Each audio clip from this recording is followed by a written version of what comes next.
welcome to the Irish Life Health Athletic Awards for 2021, a year of extreme challenges. One of them, of course, being the ultimate examination of an athlete, Olympic qualification and performance at the Olympics. And we'll be reflecting on that in plenty of detail as these awards unfold over today and tomorrow. And of course, those challenges were framed in some of the most difficult circumstances of competition and preparation due to the pandemic, which we are all living through. Now, in these extraordinary times, it's so easy just to keep the head down and soldier on regardless. But in truth, these are times that, for good or bad or sad or tragic reasons, we will always remember in our lives. And I think these awards are all the more important to shine some positive light on achievements in what's been a very difficult time. So all the more reason then to focus and celebrate on what is good about athletics, and Irish athletics at that, which we will be doing between our presentations today and tomorrow, as we will recognise activity from recreational organisation and participation in the sport, all the way to Olympic semi-finalists, finalists, and also medal winners at European and world level, which we proudly cheered and celebrated in 2021. A year in which the sport of athletics became something more than the sum of its obviously beneficial aspects. We certainly seem to value recreation and distraction and even achievement more than ever in the proximity of living through this pandemic. Anyway, with that said, thank you all for joining us. And without further ado, let me now introduce the Chief Executive of Athletics Ireland, Hamish Adams. Thank you, Greg. Minister, ladies and gentlemen, athletes, friends, and all members of the athletics family, you're very welcome to the Athletics Ireland National Awards, held virtually for the first time. While we cannot be together this evening, it is a privilege to be coming to you in your homes as we celebrate the achievements of 2021. These awards play an important role in thanking the people within our family for their outstanding achievements and contributions to our sport. To begin, we should all be immensely proud of all the achievements athletics has made in 2021. It has been a difficult but exciting year, with the ongoing COVID-19 situation putting pressure on our sport and how we operate and compete. But a testament to the spirit and dedication of our community is the success we have delivered. From our athlete success at home and away, at the European Athletics Under-20 Championships, to the Tokyo Olympic Games, and to our successful hosting of the Spa European Cross Country Championships. As we begin another year of competition, I wish to build on 2021's successes. 2022 offers our athletes more competitive opportunities, our coaches and officials more development opportunities, and as an organisation, we're continuing our hard work in bringing our strategic plan to fruition. In the midst of our contribution to the nation's sporting fabric, our message remains the same. The values of inclusion, integrity, respect and excellence are key. Our vision is to inspire the nation to be active, healthy, and to perform through athletics. Our dedicated athletes, coaches, volunteers, officials and staff here at Athletics Ireland continue to deliver excellence for our members and extended family. Thank you all for your incredible efforts. To our sponsors, I would like to extend a sincere thanks for your ongoing generosity and partnership. Thank you to Sport Ireland, Healthy Ireland, Joma, Spa, Muller, Grant Thornton, Waterways Ireland, Event Master, and a special thank you to Irish Life Health. These awards would not be possible without the hard work of the Awards Committee led by Liam Hennessy, together with Greg Allen, Big Red Box Media, Dara Brown, Ava McManus and Mary Bahana, who have all been integral to producing what you see in front of you this evening. So thank you all for your excellence.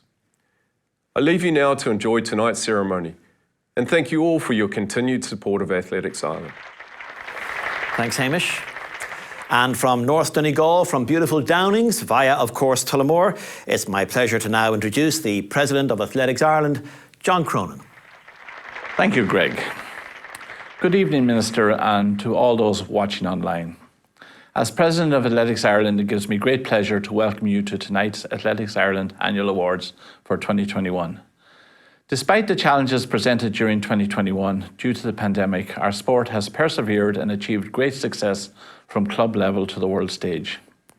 Tonight is the opportunity to celebrate this success and to also recognise the contribution given by dedicated individuals over a long period of years. These details will be revealed as the evening proceeds. On behalf of the Board of Athletics Ireland, I would like to extend sincerest thanks to each member of the athletics community. Our athletes, coaches, clubs, educational institutes, officials, volunteers and staff. You each play an integral role in achieving the success we celebrate on nights such as this. To our sponsors, thank you for your continued support and generosity, which plays a vital role. As always, I would like to express our gratitude to the Minister, to the Department of Tourism, Culture, Arts, Gaeltacht Sport and Media, and to Sport Ireland for the funding which enables so much of our activities. I would like to take this opportunity to congratulate all our athletes and their support teams who have represented their clubs with pride, and also those who represented Ireland at European, World and Olympic events during 2021. My sincere thanks also to the staff of Athletics Ireland under the stewardship of Hamish, CEO, who through trying times over the last year have shown great resilience and dedication to our sport, and are working together with our volunteers have continued delivering our sport to all our stakeholders.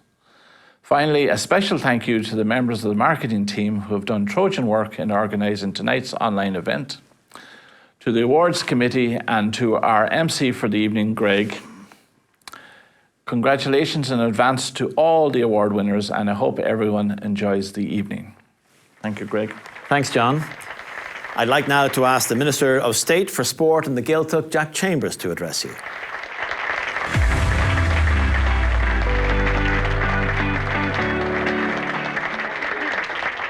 Good evening, everyone. I'm delighted to be coming to you from government buildings as we mark the achievements and success of Irish athletics in 2021. We have a lot to celebrate, from the success of our young Irish athletes at the Under-20 and Under-23 European Athletics Championships to the success of our senior athletes at the Tokyo Olympic Games. With almost 60 new Irish records, it was a year of incredible athletics. Tonight, we also marked the careers of members of the athletics community who have dedicated and contributed so much to the sport.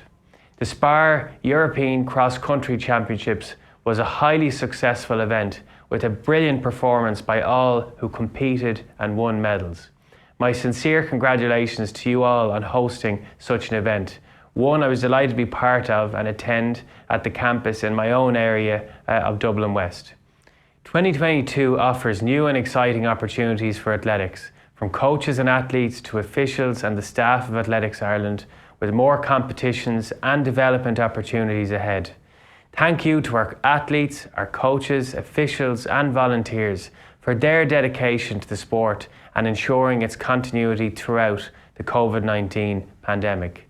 It has been a really challenging year, but your hard work and determination to ensure athletics was there for participants is a true testament of the community and its values of inclusion, integrity and respect. Thank you to Hamish Adams, CEO of Athletics Ireland, and all the staff of Athletics Ireland for bringing your expertise and dedication to the success of Irish athletics. Thank you to John Cronin and the board for your continued hard work and loyalty to the sport. Finally, a special thank you to all involved in producing tonight's awards, from the awards committee led by Liam Hennessy to the marketing team and Big Red Box Media. Enjoy tonight's ceremony under the guidance of Greg Allen, and I look forward to another great year of Irish athletics in 2022. Thank you, Minister. And so to the first award of this presentation. And there's arguably no more successful category for the judges to pick a winner from than in the hugely successful and competitive Under-20 Athlete of the Year category. It all came down to counting the medals, and gold medals, 4 of them, all earned at the European Under-20 Championships in Tallinn, Estonia in the summer. It was a tally of top-of-the-podium finishes that left Ireland third in the medal table. The extraordinary level of achievement by Ireland at the under-20s left the judges in the situation that gold medals for Nick Griggs in the 3,000 metres and Cian McPhillips in the 1,500 were not enough to claim this award, because it goes to the undisputed fastest under-20 female sprinter in Europe, who took gold in 2 events over 100 and 200 metres at those championships. And so the Under-20 Athlete of the Year is Rashida Adeleke.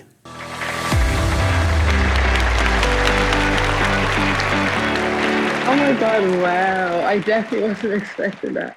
Thank you so much. No, that's huge. This is my first time ever winning this award. I'm really grateful. I'm just really grateful to everyone who allowed me and helped me along the way. Obviously, my parents, my siblings, my friends, my family, my coach, of course, and everyone who played a part in allowing me to perform the way I do. So I'm just really grateful. I'm very competitive. So in general, so in every sport, I was so competitive. The excitement of competing and how it makes you feel is just great. It's a great feeling, especially when you do well. It's such an amazing feeling. So it's definitely something that motivates me and drives me on to like achieve more and be successful. Between herself and Minka Bishops. When you're at the start line and you're about to go, and the starter says on your mark, set, right there, it's just the nerves. And then once the gun goes off, everything you've done the whole season, all the training, all those horrible hard sessions come down to just a couple of seconds.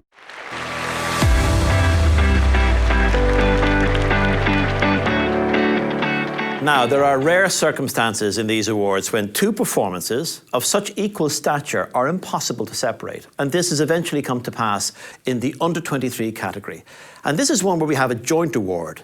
And if you consider the haul of medals I've just spoken about in the under-20 category and add that to the achievements of these under-23 athletes, the upside of all of this is that it's more evidence, if it was needed, that there's a hugely exciting generation coming through. One of our joint award winners won a European silver medal and competed impressively on his Olympic debut, finishing in the top 30 of the 20-kilometre walk in Tokyo. The other shared award winner is also a European silver medalist and led the Irish team to gold in the recent European Cross-Country Championships in Dublin. It may be a rare occasion for a shared award, but this time it's appropriate. The under-23 winners are Farran 4 race walker David Kenny and Glengarriff distance runner Dara McElhinney.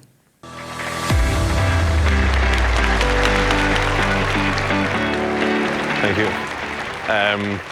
I'd like to thank Rob Heffernan and the training group for everything they've done for me over the last few years. Rob especially, he's been massive inspiration, always has brilliant advice. He's kind of been a brilliant mentor, a brilliant coach, and I honestly can't thank him enough for everything he's done. I'd like to thank my club at home, Farran 4 Main Valley, for all the support they've given me throughout the years, no more so in the last year leading up to the Olympics, when just everything they did for me, and all my family and friends as well at home who've helped me out in training and support me as well in my career so far. I suppose it kind of started off 10 years ago. I started walking for the first time. Took it up for community games with the club and finished third. The next few years I kind of stuck at it, but I was playing football and running and stuff as well, so just kind of normal kind of teenage years or whatever. But when I went to college then, I decided to kind of focus on it, and after a year I got taken in by Rob and his group, and I kind of went from there. Really just kind of took off. I obviously didn't know where I was going to end up, but I always had a kind of ambition of making Olympics and seeing how far I could go, and I suppose that happened this year, and kind of delighted it did. Technique's a big thing in walking, and I just kind of fell in love with the technique, really. It is different, and people would, I suppose at the start would have thought it was nuts, and even my own parents, I suppose, the training, they wouldn't have seen anything like it. Kind of train twice a day. Even now, like, they'd be like, they've seen where it's gone, and they understand now, but I suppose at the time they just thought it was nuts altogether. But I think even at home, say even walking around the park and stuff, people kind of have massive respect for what I'm doing now and stuff, so. Well, thanks a million. It's a true honour to receive this award. In what's such a competitive age group in Ireland, especially with the kind of new crop of athletes coming up. But yeah, geez, I'm as proud as I am surprised, because I think it's been a tough whole year for everybody. But for myself, I've had plenty of ups and downs. So this is obviously a brilliant way to cap it. And I suppose I'd just like to say a word of thanks then to my coach, Emma Dunleavy. He's been coaching me for the last 2.5 years, and there's been plenty good days along with the bad ones. So it's obviously, as I said, and it's great to be recognised through this award. And then yeah, in addition as well, obviously a massive thanks to my parents, you know, who've the reason why I'm, you know, kind of running in the first place, kind of bringing me to training when I was young and stuff like that, and always kind of supporting me. So yeah, I suppose they're the main two people I have to thank. And then obviously like my friends, my brothers and my girlfriend as well. It's yeah, no, it's such an honour. I'm just absolutely delighted. My local club is in Bantry. I live at the foot of the Caha Mountains in West Cork. So like, you know, kind of rough terrain, and like all of my training until I finished my leaving cert was at home, and like all on kind of rough, kind of hilly terrain. So I think then as a result, I kind of just ended up kind of having a bit of a talent for cross country from a young age. And then I think it's like anything really, when you're young and you get a bit of success at it, you kind of, you know, you've more of a tendency to stick at it. The main priority now for the next couple of months is the World Indoor Senior Championships in Belgrade on the 18th of March. So when I come back from Kenya, I have a couple of races kind of on the European circuit to try and hit the qualifying time for that. Initially envisaged as being as big a priority as it probably will be is the European cross-country championships next December again. Obviously after winning the team event in December for that, I suppose we're going out there with a bit of a point to prove, hoping to defend our title out there. So that's pretty exciting for us as well, because you know, I suppose it's rare enough that another team would go out in a position of kind of being a favourite. Most of them we're going as the underdog, and you know, trying to pick off the bigger nations. Whereas I think now, just with the performance in Dublin in December, we've kind of established ourselves as a real team to contend with. So I think that has to be a big priority for any kind of Irish athlete. But as I say, like, it's action packed for the next 12 months. So yeah, hopefully there'll be plenty more good days on the major championship scene.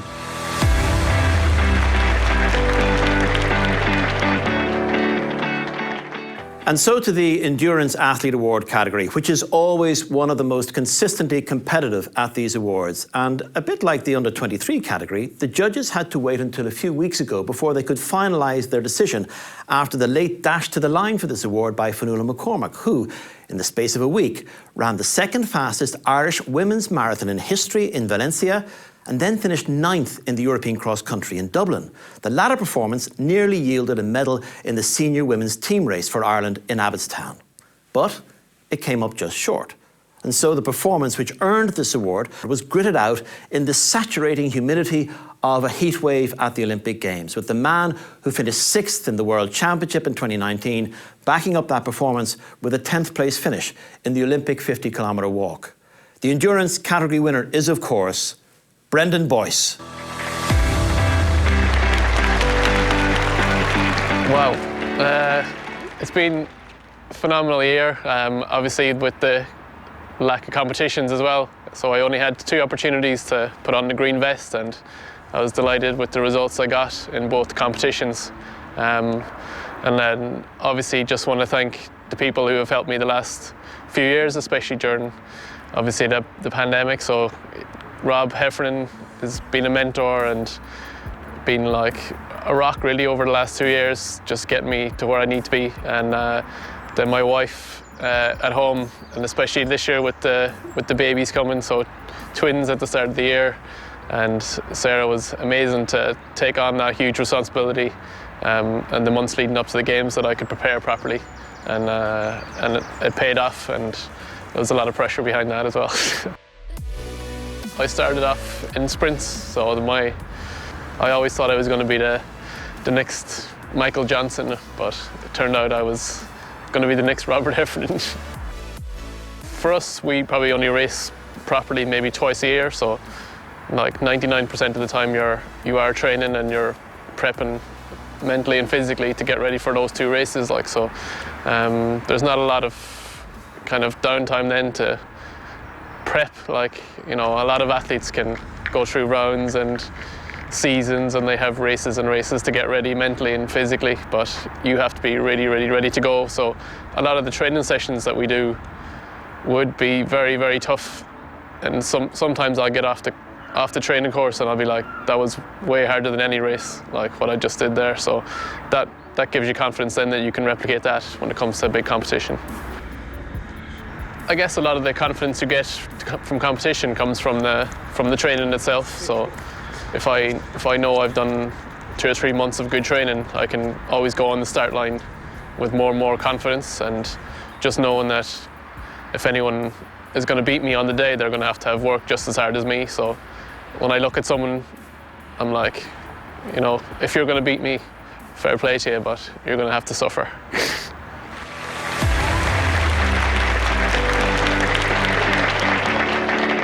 And so now to the winner of the Track and Field Athlete Award category.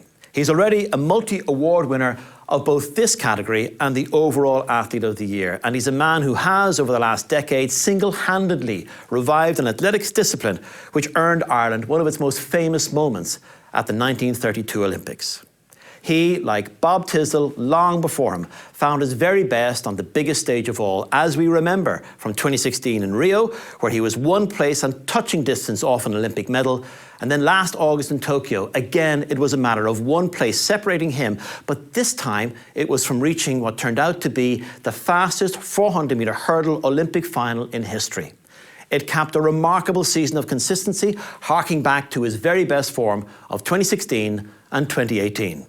The Track and Field Athlete of the Year is Olympic hurdles semi-finalist Thomas Barr.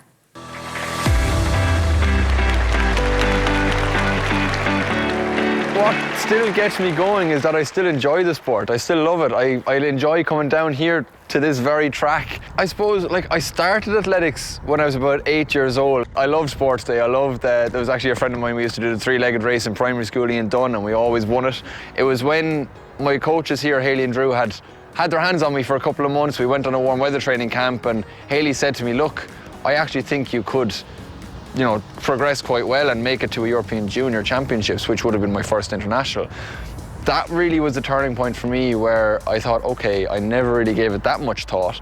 And that very year I came sixth at that European Championships, and that really was the turning point for me, where I went from the kind of social athlete to the international sort of, you know, I then defined myself as more of an athlete rather than a hobbyist as such. To be honest, I love getting out and putting all the hard work that we do behind the scenes out on the track. First of all, seeing what I can do to kind of push myself, but also, you know, kind of putting on a bit of a show. Like I now know that athletics and sport, it is for, you know, a bit of entertainment, and I love doing that, and I love actually the fact that people take enjoyment and enjoy watching races that I'm taking part in. That's really, really cool, and it's a nice byproduct, if you like, of something that started for me as a hobby.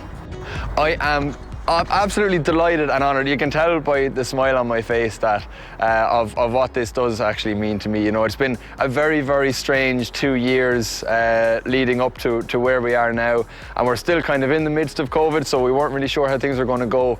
I did have a good year. I felt like I had a good year last year, and I would love to thank everybody who thought of me as a worthy winner for this award in the AI committee, and also thank you to everybody who put in the hard work with me in the last 2 years, getting me in shape and getting me ready, friends, family, for keeping me distracted and keeping me on the straight and narrow, and also my coaches and training partners and all my support team for putting in the hard yards on the track and on the physio bed and everything else. And this is what it's all about, you know. And this award isn't just for me and by me. It's for everybody that has put in that work. So thank you very much. I really, really appreciate it.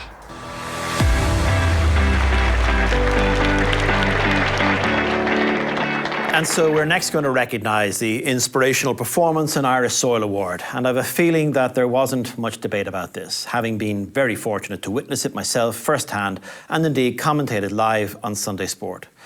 It might not just be the race of the year, but I think it might well be one of the greatest female sprint races on Irish soil in history. The women's 200 metres final at the Irish Life Health National Track and Field Championships in late June pitted the fastest sprinters Ireland has ever produced against each other, side by side in middle lanes.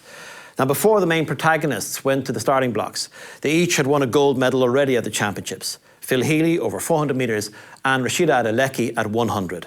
Here they were, meeting in a final over the distance that both regard as their strongest, 200 metres. And we're away. Great start by Rashida in lane 5. Phil Healy has it all to do yet. She has to try and close down that gap a little bit, but it's Rashida Adaliki at the minute, but Phil Healy, we expect her to come back at her. Rashida Adaliki in the lead, Phil Healy behind her. Now can she come back at her? But Rashida looks at her, but Phil is beginning to come. Phil's coming back, she's coming back, Phil's coming back, and Phil Healy, is she going to get it? Oh my goodness, it did not fail. Look at that time, 22.84. What an incredible race. Both held the lead and both had a chance to not just claim the 200-metre title, but also this Inspirational Performance Award. In truth, it was a kind of mini soap opera of a race, all in 22.8 seconds. Either could have claimed this award. Both clocked what appeared to be times inside Adeleki's own Irish record of 22.90. But a wind speed reading of 2.1 metres per second meant that it could not have been ratified for record purposes by the smallest possible margin, 0.1 of a second. Still, the clock stopped with Phil Healy at 22.83 seconds and Rashida Adeleki at 22.84, 1/100th of a second separating them. And by that tiny margin, the Inspirational Performance of 2021 goes to Phil Healy.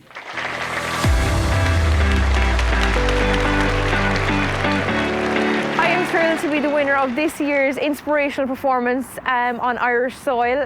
It is an honour to be awarded this award this year. Like, there's been so many great performances considering the year that it was.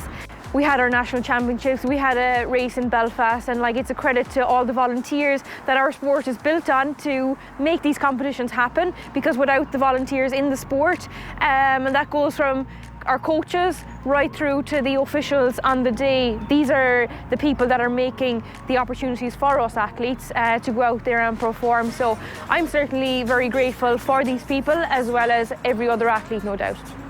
I think every athlete in Ireland this year performed unbelievably, and we had so many major championships right through from the junior ages to senior, finishing off with the Olympic Games. So it was great to see all the talent coming through, and all the talent within the senior ranks as well. So to be the winner, I am absolutely thrilled, because there was so many great performances.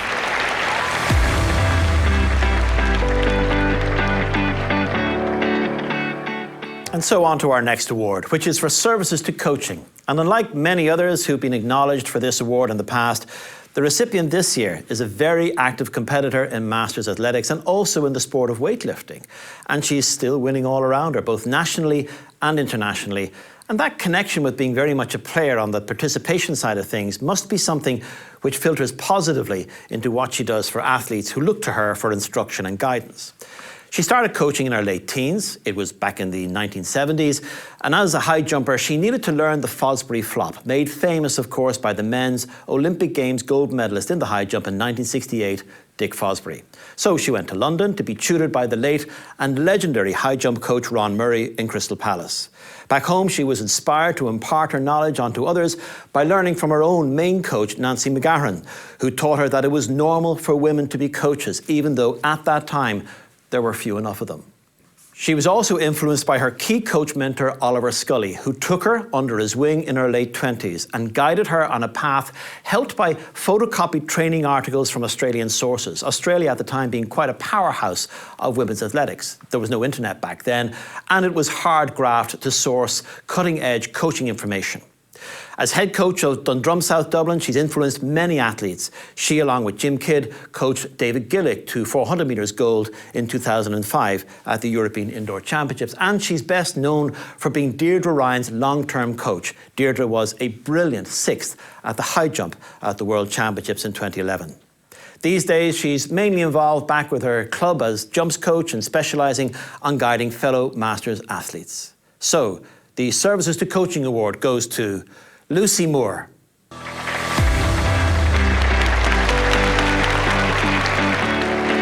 Well, thank you so much, and I was blown away by this. I thought the email initially was spam, but I'd like to thank the AAI Awards Committee for considering me for this award, and it is a huge honour and very unexpected, so thank you. But I suppose this goes back a long way. It started right here in this garden. And I used to always want to be a show jumper. So I used to use canes and clothes pegs to make doubles and trebles and water jumps, and I would jump over them. And it was actually really good plyometric training for my subsequent athletics career. My first and foremost person to thank is my mother, who has been with me on every step of the journey and sat at the side of countless wet, damp and cold athletics tracks over the years. And my late husband, Nigel, who facilitated me really being a coach and being able to spend as much time coaching as I did. And I don't think all husbands would have been so facilitative and supportive as he was. Then, of course, there's the clubs. My first club was Crusaders, and when I look back on it, my main coach there was a lady, which was unusual at the time, called Nancy McGahan, sadly also deceased. But she showed me that women could be coaches and coach at a high level. So thank you to Nancy. And then the last 35 years, I've been a member of Dundrum South Dublin Athletics Club, and that's been a great journey as well. And we're hoping to open our new track and facility next summer. So that's in the offing and is very exciting. My coach mentor was the great late Oliver Scully, who was a man many years ahead of his time and who took a chance on me as a very young coach and appointed me as a national event coach. And I'm forever thankful to Oliver and what I learned from him. The most important people, of course, in all of this are the athletes, and I like to think that I learned as much from them as they learned from me, and I do hope they picked up a few things from me. And a special mention, of course, to Deirdre Ryan, the high jumper who I worked with for 14 years, and she taught me so much about coaching, sports psychology, and what it takes to make a world-class athlete. So I'd just like to thank everybody. I'm really blown away by this. Thank you.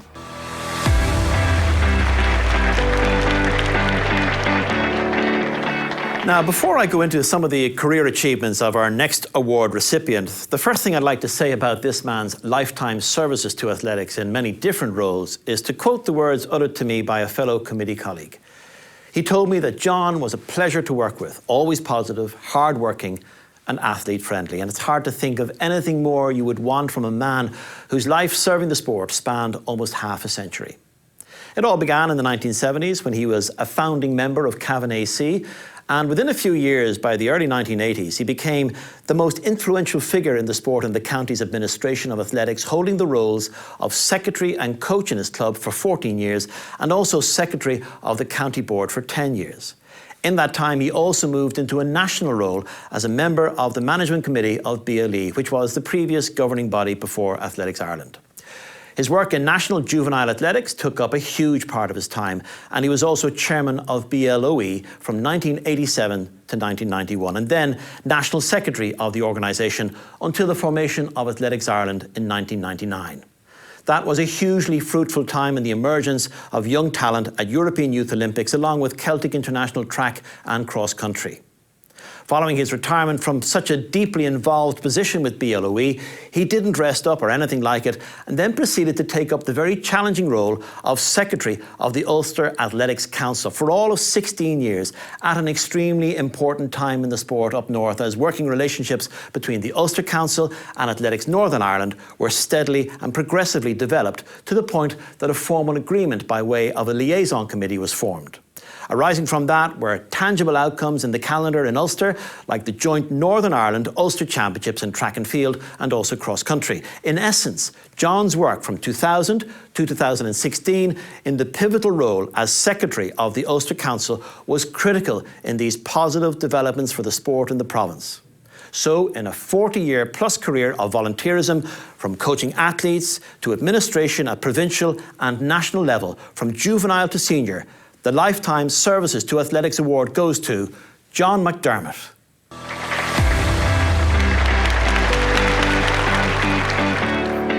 This is a very, very pleasant surprise. I'm delighted that Athletics Ireland have given me this honour. I'm delighted with it. I really didn't expect something like this. I thought that everybody there at the present time had forgotten all about me. And I would like to thank them most sincerely for this award. Well, in the very beginning here, we had a community games here in Cavan Town, and we won nothing, basically. This is going back 1973, 74.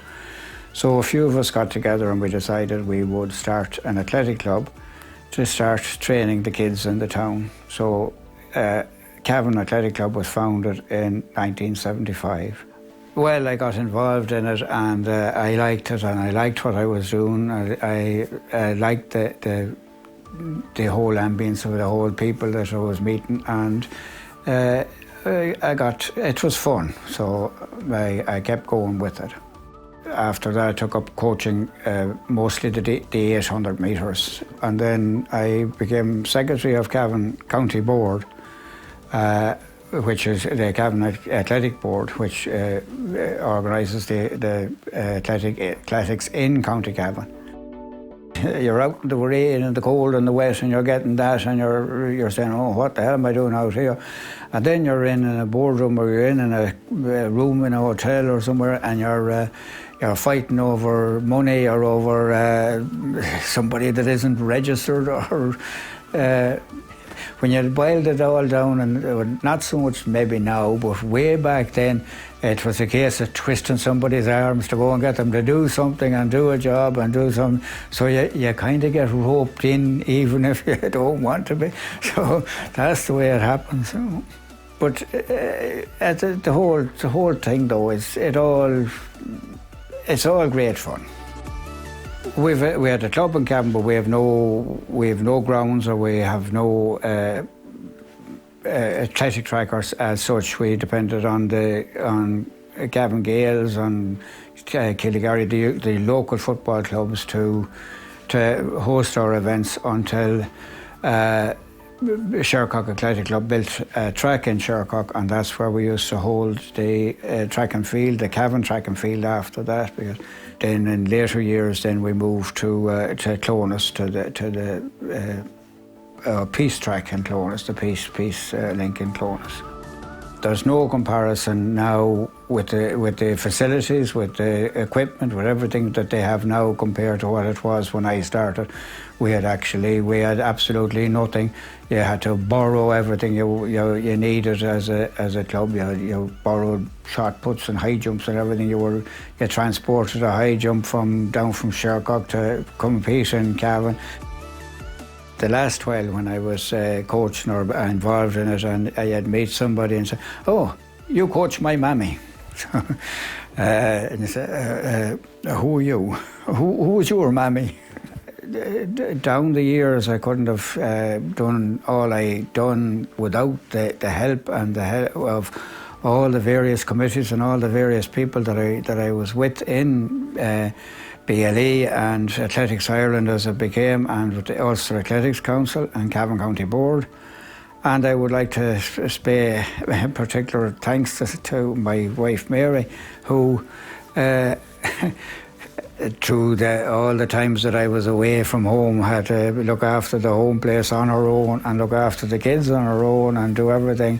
And I want to thank her for keeping the home fires burning while I was away at athletics events.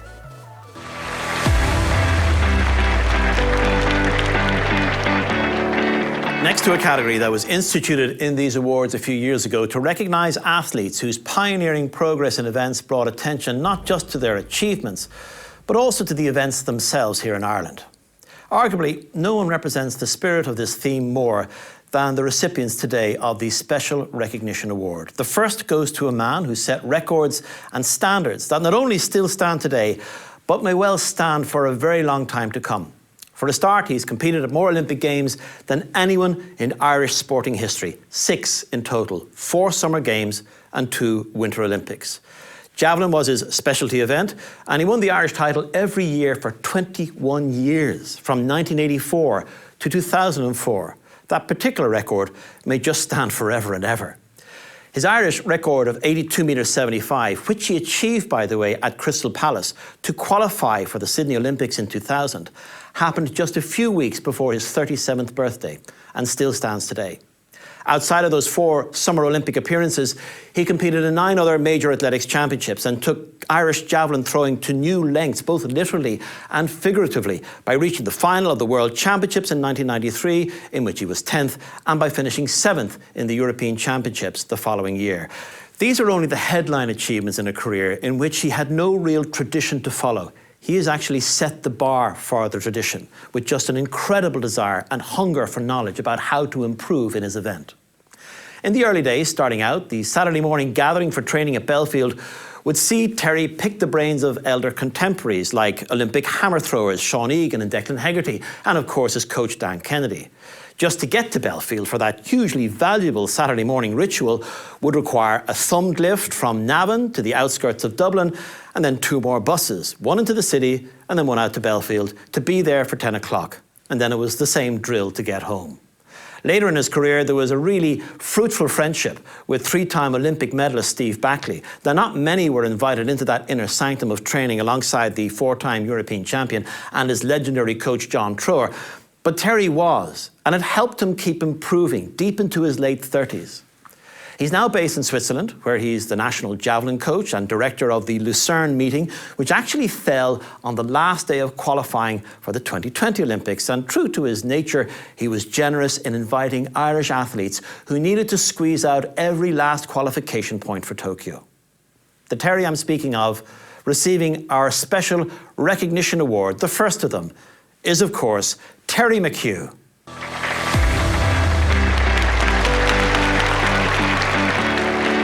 Thank you very much. That's a tremendous honour. I'm sorry I can't be there today, but it seems like nobody is. Basically, when I was contacted about this, I didn't know what a special recognition award is, and I wasn't sure if it was deserving of it. As an athlete, probably through your career, you'd much prefer to be honoured for Hall of Fame or something, which means you won a lot. But in my case, I guess it means I was around a long time. And when I thought about this honour, I kind of thought, well, how do you actually acknowledge something like this? And really, with recent events in Irish athletics, with the loss of Sean Naughton and Christy Wall, it very much brought to mind to me that it's an opportunity for me to give a little bit of recognition for people who brought me through or helped me through this journey that I chose to take. The first person I'd like to thank, and there's a list of names, I'm sorry it's going to be a bit boring, but this is what I want to do. My brother James, who was my first role model in sport. He wanted to be a shot putter, and that turned out to be my first sponsor by buying me my first javelin. I just mentioned Sean Naughton sadly passed recently, and Sean was my first athletics coach in Nina, and for his enthusiasm that he brought for the sport, to me for the sport, I'm eternally grateful. Through my career then, I had Dan Kennedy as my coach for about 25 years, John Trower as part of that, the coach of Steve Backley helped me out in England, and Dave Sweeney at the latter part of my career helped me on the journey through Sydney. And I'd like to give a special thank you. It goes without saying, it's thank you to all of these people. You can't travel through something like this without money for 25 years, and by my side for a lot of that journey was Paul Maloney from Adidas at the time, who I consider a personal friend. Larry Tracy, through bobsledding, sponsored me to be an athlete, but parallel to that I did some bobsledding. And kind of an odd sponsor, but one I'd like to recognise, and sadly also passed, is the father of my good friend Gary Power, Mickey Power, who was literally my hotel sponsor in my home away from home, as I used England for my hub for travelling to Europe over many, many years. You can't make a long journey in sport without problems, and my first major problem was a back injury in 1981, I think it was, and Professor Maura O'Brien, Eileen Murphy and Dr. Frank Dowling put me back together, and I never thought I would have a career, but they got me back to a place where my career started. I still have 2 screws in my back to prove it. Siobhan Tracy was my long-term sponsor through the whole journey, and I know she did a lot of that for free, some through Federation, but a lot for free. Afric was there a lot of the time on the trips, and many, many other physios who put hands on me, but we only have a couple of minutes, so I'd like to acknowledge them. Dr. Brendan O'Brien in Blessington, was Federation doctor, was always there at short notice when we had no formal system to actually try to get me back on my feet and keep me going. And at the very end of my career, when I suffered my last injury, Dr. Moran fixed my knee up at the ACL, but sadly it was too late. The parts were broken too much at that time. I mentioned Gary Power, very, very good friend, and I would consider probably my biggest fan through the whole thing. He travelled to Helsinki. He travelled to many, many events with no funding, just sheer enthusiasm using his summer holidays. And I couldn't tell you the number of hours that he was there for me on the telephone when things weren't good. Declan Nyhan, training partner, and I was also in some ways a very good fan, and his wife Brenda, who was my travel agent long before the internet, long before smartphones. And without her, I couldn't have moved around as I did. My long-term training partner was Dara Shakespeare, and sadly she passed. And Dara's funeral was actually the day of my 22nd national title, and it was for me a fitting point to say it's done. Pat Diskin helped me financially as a tax advisor, because as an athlete you don't always take care of these things. And the very last person I'd like to give huge recognition to is Dermot Nagle. And I think I've never really said a good thank you to Dermot, but the passing of Christy made me realise it's time. So from my point of view, thank you very much for the honour. I'd love to see you all again in person at some time, and enjoy the journey. Thank you.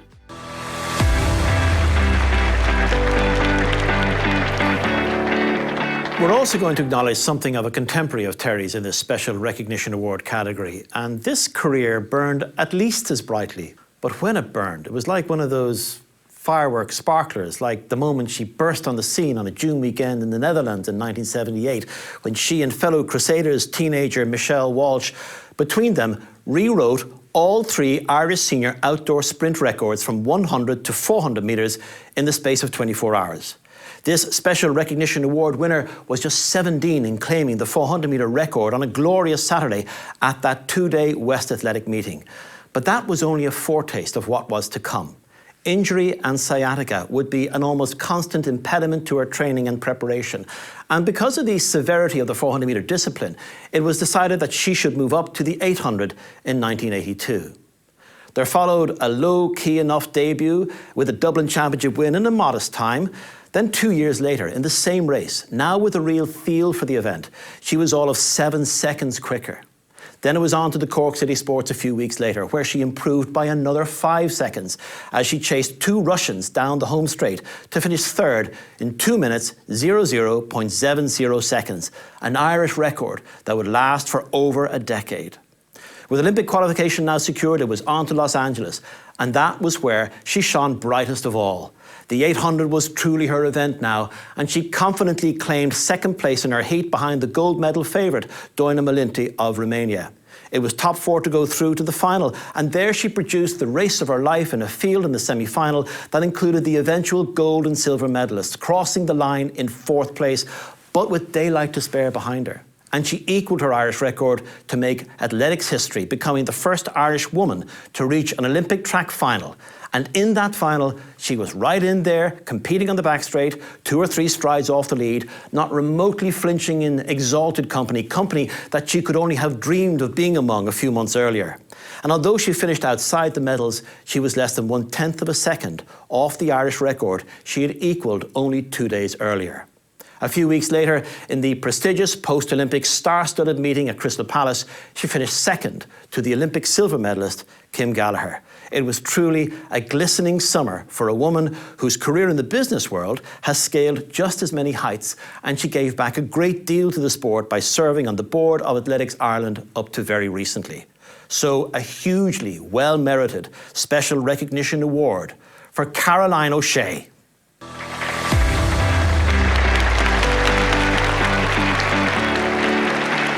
Thank you. I am so thrilled to receive this special recognition award, particularly this year, which has been an incredible year for women's 800 metre running in Ireland.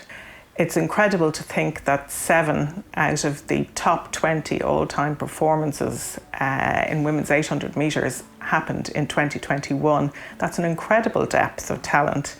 And that, of course, doesn't even include the amazing performance of Ciara Mageean in 2020 when she broke 2 minutes, first Irish woman to break 2 minutes. So I'm delighted to be here to accept this award. From the time I was 11, we used to race on the road that I lived on. I used to beat the boys, so that was great.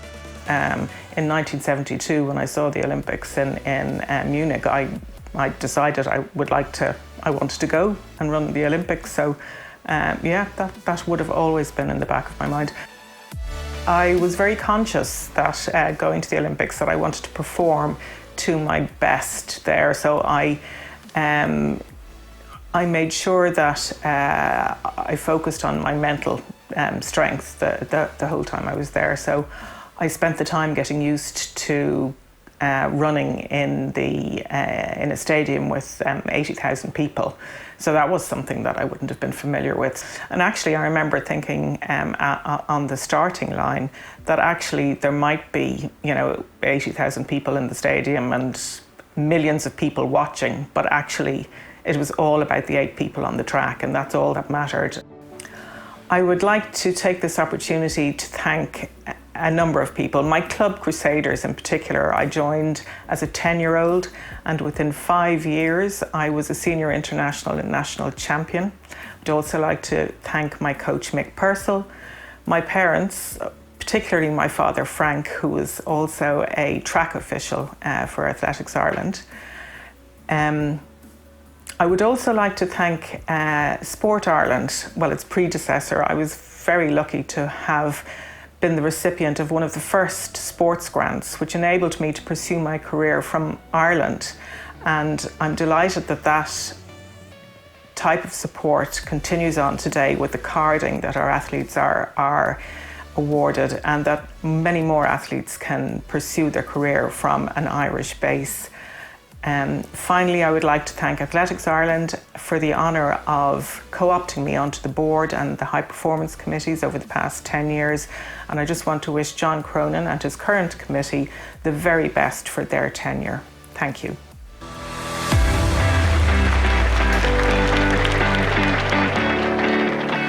And with those 2 pioneering legends of Irish athletics acknowledged for special recognition, that's the first part of these 2021 Irish Life Health Awards. I hope you've enjoyed this presentation, and we'll have much more on this channel tomorrow when we will crown, of course, our Athlete of the Year. Join us then. But for now, thanks for tuning in, and hope you can do the same tomorrow.